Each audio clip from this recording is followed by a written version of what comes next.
It is mid-February, you haven't heard from me in a long time. That is due to different reasons, one of them being it's a cold winter, there's not much news going on. Yeah, so I thought as a treat I bring on a guest this time. And I'm your guest actually, because we're at your place. Right. So, and not only that, you are a YouTuber yourself. Correct. So, yeah, please introduce yourself, tell us what you do. Gladly, yeah. So, as Daud already was saying, my name is Manuel. I am a YouTuber as well, small time though. So what I'm doing, I'm a bit of a Rotary fan, so 3 out of my 4 vehicles are Rotary powered. And the project that is currently ongoing, that is documented on my YouTube channel, is the restoration of a so-called Rotary pickup. That's a Mazda REPU, or Rotary-Engined Pickup in full name, that was only built from 74 to 77 in the States, or it was built in Japan but only sold in the States. And I brought one over. It's definitely the only one in Switzerland. There are a handful in Europe. And since all of them are in rather bad shape, I decided to completely strip it, completely build it up from scratch. And that's pretty much the documentation that I'm doing right now. So every week, every other week, it depends a bit on what's going on. I'm doing something on it, so we'll see in a moment the chassis behind us. The cab is currently still at the place of my friend, where we are stripping it, where then we will need to replace some metal sheets because of rust. Later it will get painted, it will, interior-wise, it will be completely restored. So yeah, there's a lot of stuff going on. And yeah, I'm simply documenting it, making sure that I capture the more interesting pieces. Sometimes there are also some less interesting pieces, obviously. But the idea is, on one side, if someone in the future, I want to sell it for some reason, there's documentation for it. If someone else is restoring this pickup, he might get an idea here or there, or a tip from me how to do things. I'm obviously also learning from other YouTubers. So yeah, that's really the main purpose, to document the restoration of this thing. But of course, as time goes on, there will be other things like doing some service work on the RX-7, maybe take a drive, be in a group outside, go to a meet. So there's a couple of other things that I will do once the weather gets better, once Corona settles down, once like events are allowed to happen again. And that's really, yeah, that's kind of the purpose of my YouTube channel. That's cool stuff. You will tell us more about it in a moment. Definitely, yeah. And after that we will do the news. Yeah. So, okay, let's start with the REPU. That is cleverly disguised as a chassis. Tell us about this very interesting vehicle you have here. Gladly. So, you're looking here at the 1975 Mazda REPU. The REPU is a vehicle that was built by Mazda for the US market between 1974 and 1977. Basically, it's the only pickup in the world which OEM was driven by a rotary engine. So it's a very early 13B, it's a generation 1 of the two-disc engine. And yeah, so the vehicle, as I said, it was built in 1974, but sold in 1975. Whoever knows, there was a story about the restamping in the US. So Mazda built a lot of vehicles in 74. Because of the oil crisis in the US, they didn't sell all of them. So for the 75 model, they added 1 digit to the VIN number, and that's why it is a 1975 vehicle. Yeah, it was imported last year. I had that being carried over by a spedition, by a company basically doing exports. And it arrived here in spring. It was around April when the car arrived in Belgium, in Antwerp. Picking it up was a bit of a challenge because COVID was, well, giving us a headache. We were not allowed to enter Belgium, so I had to get a company to do it. Fortunately, the broker in Antwerp on the harbor, they were really good. They knew a moving company. They were moving a company from Belgium to Switzerland, and basically they had some space left, and therefore they brought the pickup over to Switzerland, where I was finally able to get it in my hands in April. It was standing for 2-3 months just here in the parking lot, fully pulled together obviously. And then in June or July we basically started taking it apart, and that's really the plan. So it was in pieces. We had the frame freshly sandblasted and galvanized, then painted with Raptor. So the frame will definitely be up for the task of, it will live forever, I guess. especially since I'm not planning to drive it like in winter with all the salt on the streets that is currently ongoing, obviously. So everything you see here, except for the wheels and the engine, is pretty much new or completely refurbished from scratch. The wheels will not stay, they were just the ones that came with it, and they are a bit too wide for the Swiss legislation. They will stick out quite a bit from the wheel arches. Therefore, they will go away, but I haven't settled on which wheels yet. There's still plenty of time to do that. And as I said, everything is pretty much new. It's now on a rolling chassis, so we stowed it away here. And right now we are taking apart the cab. So it is pretty much taken apart. We just need to take out the heating elements and the windows. And once that is done, we will get the paint off the cab, get all the rust spots and rust holes covered up by new metal sheets, get everything prepared for painting, be pretty much built together. And once we're at that stage, we will then start with the bridge, which also needs a bit of work. It's not like completely rusted through, fortunately. That was one of the criteria why we bought this specific vehicle. It was in an okay shape for the price that I paid. And therefore, yeah, it's basically the next step. And ultimately, hopefully, this vehicle will be back together, registered in Switzerland, and will then be, at that stage at least, the only one in Switzerland. That's a given. If we look across Europe, I'm aware that there are 3 more in Norway. I'm in contact with one of the owner at least. I know about 3 vehicles in Germany. One of them is in the Mazda museum from families called Frey in Augsburg. They have one. And then there is one I recently recognized on Facebook that is living in the Czech Republic. He also has a REPU. And that should be around it with vehicles in Europe. Are they using it for pickup duties? No. So in Norway, the guy I'm in contact with, he's almost done with it, and he will be using it for drag racing. Oh wow! Which is a bit special. The guy in Czech, I don't know yet, to be absolutely honest. I only recently just recognized him on Facebook. And the ones in Germany, the one I know in the museum, it's definitely not being used at all. It's a museum piece that gets driven every now and then, but it's definitely not being used as a pickup should be used. Are you going to use it as a pickup? I will definitely use it as a pickup. I'm not going off-roading with it. I think that's kind of a bit too much for this thing. But definitely with the bed in the back, I will definitely use it as a pickup. I will haul things in there whenever I have to, so that's definitely the plan. So let me sort this out. You thought, I know what, I'm going to restore a rotary-engined Mazda pickup truck. What happened there? Yeah, I mean, the story is a bit special.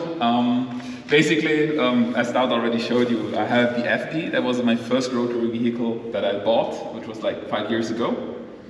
And like late the year before last, so 19, I bought, out of coincidence actually, an FB, so the first generation RX-7. And so I had 2 RX-7s already. I'm missing the 3rd generation, which on my jumper you can actually see it. So we have on the top the FD, we have the FC, and then we have the FB. So the top and the lower ones, that's the one I own, but the middle one was missing. So my plan originally was, I want that vehicle as well. But my friend, my dear Bergie, he basically talked me out of it because he has an FC coupe. He's using it as a drifter though. He also has an FD. And yeah, so the plan originally was I wanted to buy an FC, but in his opinion, since he has an FC already, he would more likely want me to see with a pickup. And I thought, well, a pickup actually is not a bad idea because for my cars, 2 of them are coupes, so literally no space. One is a hatch, it has a bit of space, but as soon as it gets a bit bigger, you're screwed. So a pickup would actually be quite nice because you have a bed, you can just throw things in there, they can be bigger, they can just stay out of the back for like a meter or so. So it would be perfect to also haul a couple things around. And of course, who wants to buy something ordinary? Not me at least. Everyone that does, perfectly fine. So yeah, he was the one who found this pickup on Facebook Marketplace. It was posted just before Christmas in 2019. And yeah, I contacted the seller. It was a bit of a back and forth because he never sold to an international buyer. I never bought anything unseen from the US. So we both were a bit, will that work? Where's the security? Like all these kind of questions. So I asked a friend who imported a couple of vehicles already from the US, and he recommended me a person that some of you might know. There's a German TV channel called D-Max. And they have a series called Steel Buddies, and in this series there is every now and then, whenever it's about military vehicles, they have a lady there that is appraising and buying these things, and basically she has an export company in the US, and that's who I contacted. So she was the one, she received my money, she went to the seller, paid the vehicle, organized the shipping, like she did all this stuff. For a fee, obviously, but it was not super expensive. Cool. And yeah, that's basically how the vehicle got over here, and that's how I got swayed from buying an FC into buying a REPU. Definitely a very interesting choice. Absolutely. I'm definitely looking forward to see how the car will look like when it's done. Do we have a timeline on it, when we will see it on the streets of Switzerland? Yeah, so on the street will likely be somewhere around 22. If we are lucky and if like all stars fall in its places and everything is perfect, we might drive it already with a garage plate at the end of this year still. But again, like chances are very low because there's a lot of stuff to be done on the cab. So my plan basically is until somewhere around September, October maybe, so autumn, that we get the cab finished up to the point that it basically could be painted, and then work on the bed, which is still a bit of work, but not too much actually. So my plan would really be that by the spring of 22, that this vehicle will get registered. Now, registration itself will likely take a couple of tries as well. Not because I'm afraid that one or the other things will not work, but we do have, especially the engine, which is a bit special. We have here a bridge-ported engine. So for those that don't know, like the rotaries, they have an opening in the metal, in the engine, and that dictates how much air and fuel goes into the engine. Now, tuning, as we all know, is about more fuel equals more power. So what you do, you basically just open this port a bit more to get more fuel air, therefore more bang. That's the common port, I would say, that is usually also used on the street still, at least in Europe. In the US it's a bit different, obviously. Then we have the port that we have here, which is called the bridge port. So with the opening, you basically have a parallel opening. It looks a bit like an eyebrow that lets quite a bit more fuel and air into the engine. It's basically done in a way that you have the corner seals. So at apex springs, you have two seals, a larger one and a very tiny one on the corner. This eyebrow is basically made so that the corner seal doesn't fall out of its place. Otherwise, it wouldn't work. You don't have compression. Therefore, the car would not run. And then the most extreme one is basically the peripheral port. So it's a massive opening. It's just going out into the atmosphere. A lot of power, but basically it's only usable in the very high end. Therefore, that's mostly used on race engines or race track vehicles. That's not what we strive for, but still, it's going to be a challenge due to the emissions, or rather because of the loudness, because the car is not very, very, very calm, if I can say it that way. So yeah, the problem will definitely be getting the loudness under control, because emissions will not be a problem, as in 75 there were no regulations yet. They only started being in place from the 1st of January 76. So that should be good. But again, loud, that's one of the problems. But I'm confident that we can get that sorted out and therefore get the vehicle with this engine registered in Switzerland. So guys, you heard it. If you hear a screaming rotary-engined pickup truck in the Alps on your day out, be sure that it's going to be Manuel. And yeah, make sure that you pull him over and have a chat with him. And until then, yeah, have a look. Check in on his channel, on his Instagram, yes, and YouTube as well. And yeah, I'll post the links, and make sure to watch him as he builds. You're more than welcome to tag along. Yes, a rotary-engined pickup truck. Now, you have something else from Mazda staying here around that you mentioned earlier, which is? That's the FE Mazda RX-7. So, as Mazda would call it, it's the pinnacle of the RX-7 generation. That's a Swiss model and it was built in 1994. Was in the first year the vehicle of the Mazda president in Switzerland. Was his company car basically. It went to the south of Switzerland, into the canton of Tessin, where it stayed for quite a long time before it was sold to someone in Graubünden, so the Alp area of Switzerland.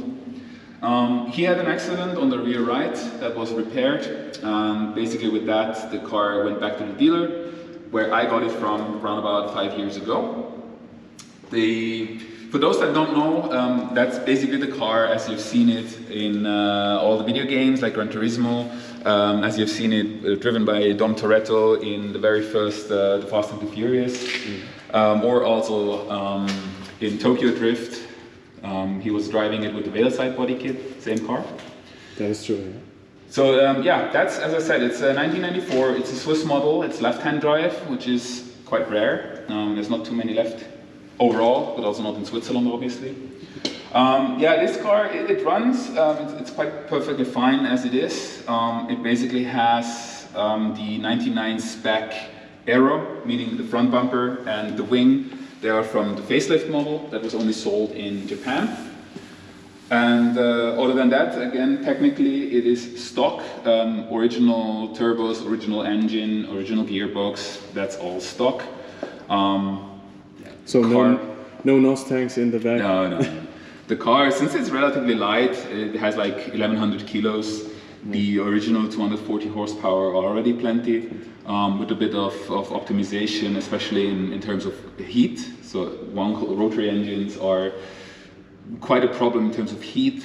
So if you can manage that a little bit with some more water cooler capacity, oil cooler capacity, these things, it would definitely run a lot faster. But again, in my case, I'm perfectly fine with the car as it is. I'm not chasing any records or trying to get it to go super quick or anything. But maybe, who knows, maybe in the future I'll optimize it a bit more. And in that case, you will definitely see it on my YouTube channel again. But other than that, as I said, the car runs perfectly fine as it is. It was originally black. But the guy that owned it in the southern Switzerland, he basically had it repainted in a Lamborghini Aventador Grigio matte, I think is the name, a matte gray. It's the same color.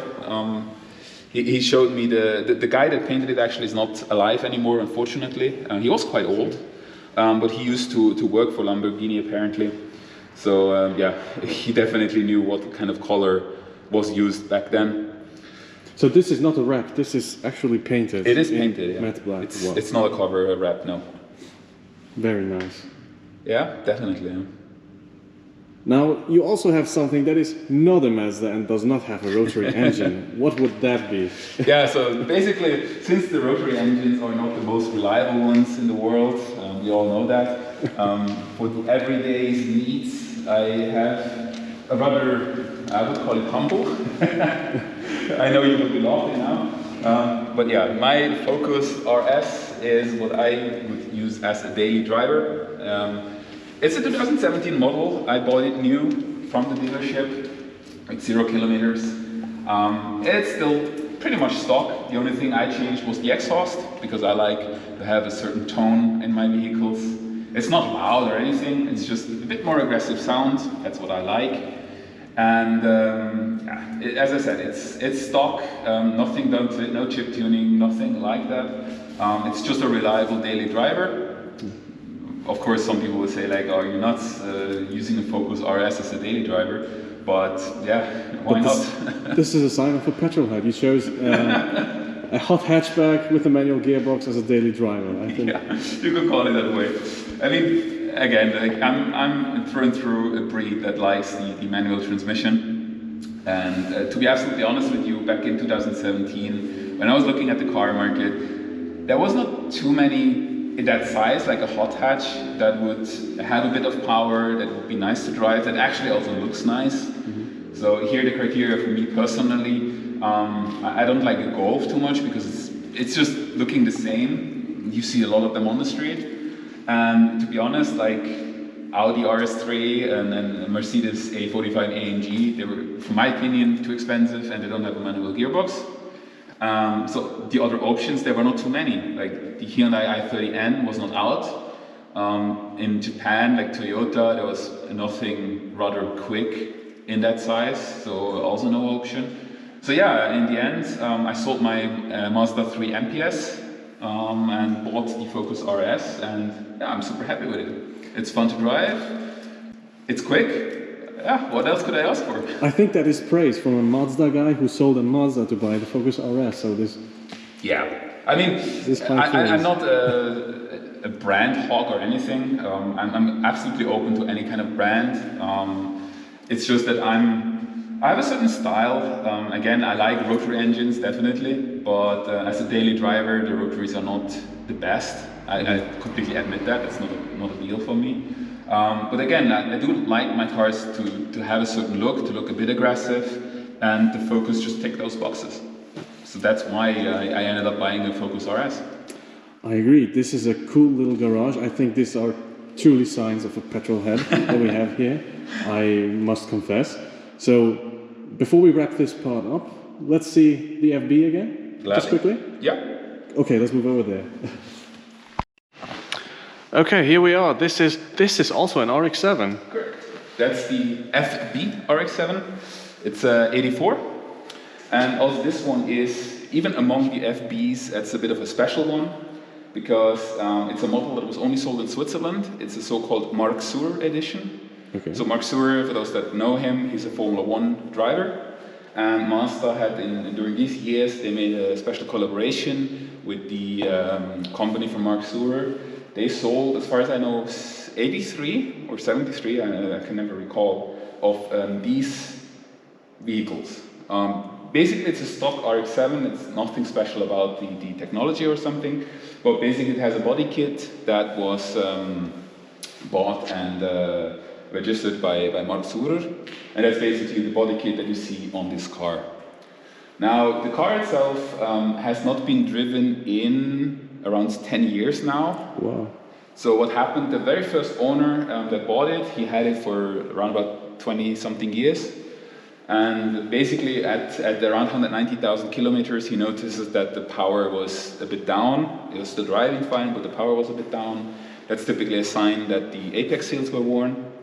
So he went to a Mazda dealer. They made him the offer to overhaul the engine, which he didn't want to do at that stage, so he just stored it away. And basically from there, it went to another owner that wanted to overhaul it, also the engine. He never did it. That went to a friend of mine who has a lot of cars. Greetings at this stage to Peter Hefliger. And yeah, so he wanted to build a white body FB. That was his plan.